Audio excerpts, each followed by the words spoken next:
So a real good buddy of mine, Andrew Zargoza, I used to work with this guy when I used to work for Mark Bell. He was a photographer. I mean, now he's the podcast director. Guys running the Mark Bell Power Project. Brought to my attention the other day that the sports aspects of delayed gratification is huge. And I didn't really realize this until he said it, because you have to realize on how much stuff do you miss out on.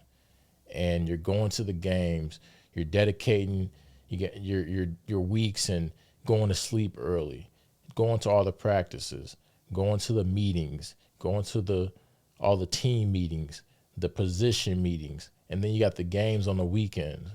How much stuff did we miss out on? How many parties did we miss out on? How many family stuff did we miss out on? And you're really putting yourself to that mindset, and you're building a character trait that allows for you to exercise delayed gratification, which is huge, because most people want instant gratification, especially in this day and age. A lot of things are so accessible on the internet and online to where we can get those things. And I really think the Generation Z is missing out on those types of experiences that we experienced back then, is that delayed gratification. You're sitting on the plane to go to a away game. Everybody else at the college campus, they're partying. Or you're sitting and you have to put in the work while they're partying during the weekdays, but you got to get up in the morning tomorrow for 6 a.m. weights.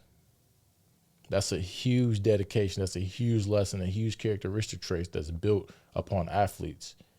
And I really do feel and think we possess something that is a little bit more than just the general public, because we've been through a lot. And if you really truly put that into the benefit of yourself and the outside real world, as far as like the jobs and being an entrepreneur and just day-to-day tasks, I think it will serve you well.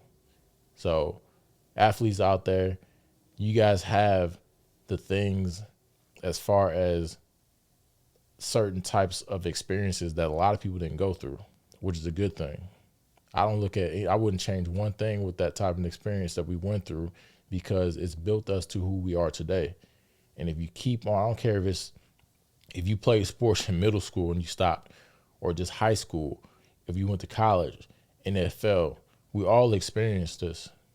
In middle school, you had to go to practice while all the other kids were riding the bikes in the neighborhood, jumping the ramps.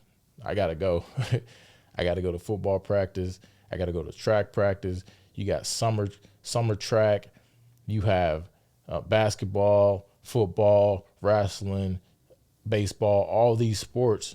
You put in a certain amount of energy in order to get a bigger reward in your head that you thought at the end of the year, but you missed out on all the activities that the other kids were doing, and that was okay. That's okay. That's just the lesson that you were wanting to learn at that point in time. And you felt the reward was big enough for you to wait and have that delayed gratification. That's how a lot of things are brought to us in this world today. It just allows for us to really wait for it. And how much do we desire it? How much do we want it? Because we all recall the kids that quit. We all recall those kids. That was one of the biggest things that my parents have taught me was, hey, T, if you start something, you finish it. That was the rule in the Lloyd house. If you start something, you finish it. And I've taken that with me into my adulthood, because once I start something, I know I have to go through with it. I can't quit in the middle of a season. I can't just stop because it doesn't feel good. I can't just not do it because I don't feel good that day. No, it has to be done because you started. So if you're going to do something, go all out on it and make sure you finish it.